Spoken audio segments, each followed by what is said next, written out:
Welcome to LNG. I'm Jamai Hakwani. Today, joining me for a conversation is Congresswoman Michelle Lujan Grisham.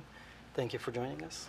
Thanks, Jamai. I'm always delighted to be here. It's a real treat to be back in Albuquerque and to spend some time with you. Thank you. I remember the first time you came here. I was so nervous. I was like, oh, wow. Me too. You came as a candidate. It was the first time, Yes. that's right. I was hoping to be the Congresswoman, and I was lucky enough to have this honor, and I'm still quite honored to have the job. I was just grateful to have you at that point. It was just, that was our first season, and we were looking for guests, and it was such a huge deal to us to have someone from Good. Congress. That makes me feel good. You're incredibly successful.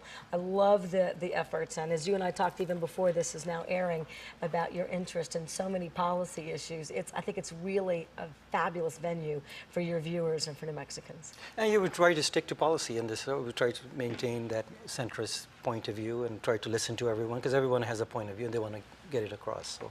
So here's the show. Anyhow, you've been in Washington for a couple of years there. Almost 2 years there. Almost. And I'm sure it must have been challenging when you first got there and stuff. So there's a lot of stuff that I'm sure you had to deal with a lot there. It is a incredibly diverse and very structured environment. And so it's counterintuitive. If you've done local legislating at the state legislature, I was a county commissioner, we're not nearly as formal in our processes. We really try to get something done and see how that's impacting our community directly.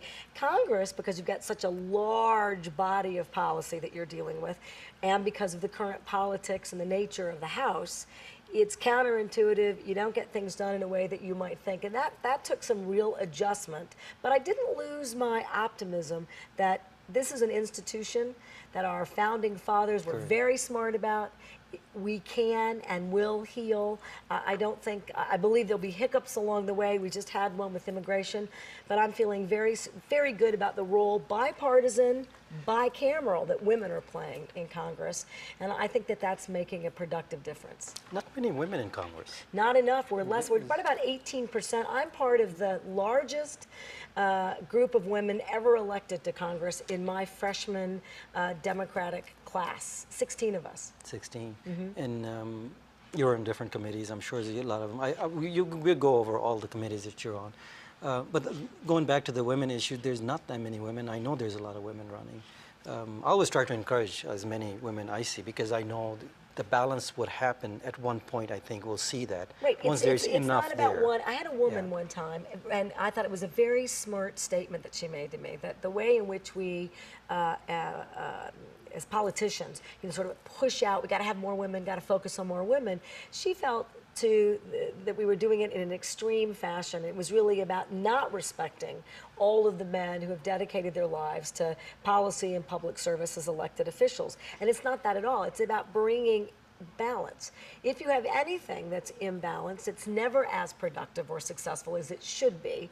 And this is another one of those examples. And women legislate a bit differently, have different priorities often, and the way in which we compromise our experiences are a bit different. I think that that's a beneficial environment to a body like Congress. So I'm really working hard to make sure that it's 50-50, and I think people would be very pleased at the way that institution would shape up.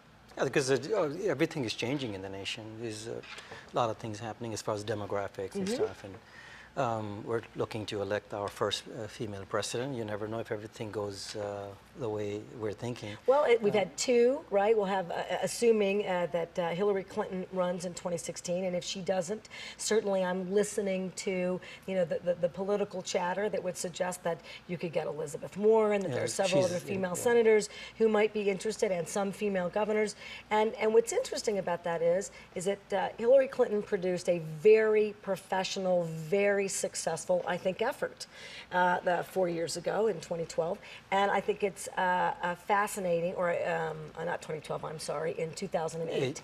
And I think it's really that perspective we should now see and expect in every national election, that you will have strong, professional, successful, credible female candidates, and I hope more candidates who also represent a minority population in this country. And so I do think times are changing. They're good changes, and the more choices and options that Americans have to lead this country, the better we'll all be.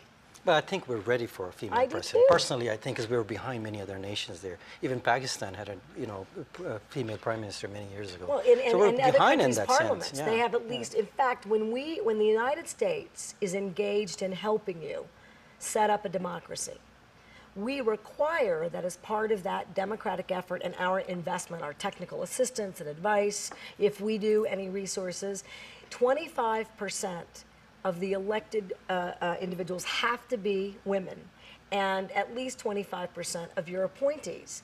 And we don't meet that in any of those contexts, anywhere in the country. So the very thing, the threshold that we require someplace else, we don't meet in this country. So I'm It's ready amazing, for that yeah. to happen. I think so, me too. And I think as a nation as a whole is ready for a change. And I do can too. see that coming. So we'll talk about that. Maybe I'll have you come back and we'll talk about Love that to. during the next cycle there. I want to get into a little bit about the VA situation there. I know you were there, you saw that. The whole fiasco with the mismanagement and all that. Where does this stand right now? I know the latest was the Senate, I think Senator Rockefeller passed that thing on July 29th. And the House has passed it as well. So They did pass that's it? right. So what we have now is the president, I can't imagine, will sign, and we will be executing and implementing a $17 billion investment that's really intended to do three things. One, make sure that we've got sufficient resources to hire inside the VA system sufficient healthcare personnel that people aren't waiting. To recognize that having folks on the inside is still insufficient, that there has to be reimbursement for private sector healthcare support. And as part of that, that if you have to drive more than 40 miles, you're automatically eligible. So that's a good point, though, because now they're able to go to a private doctor. That's right, they go to a you don't private have to be doctor. stuck going to that same VA Exactly. hospital. And so I think that's a very important new dynamic. You could always do that, but the hoops that you had to jump through basically made it impossible for any veteran to get access to private care when that was the best thing that that veteran should do. And then the third thing that it does is it requires and enhances the opportunity for management to hold other individuals in the federal system in the VA accountable. And I've been really pushing that. If they investigate and find that we've got folks who did criminal acts, I want those folks accountable and prosecuted to the fullest extent of the law. And there's so many things I want to talk to you about the VA. Let me take a break. When I come back, we'll continue the VA conversation. There's a lot of issues there, and I think we can probably handle a few. So we'll try. Excellent. After the break, we'll come back, okay? We'll take a short break, guys. We'll be right back.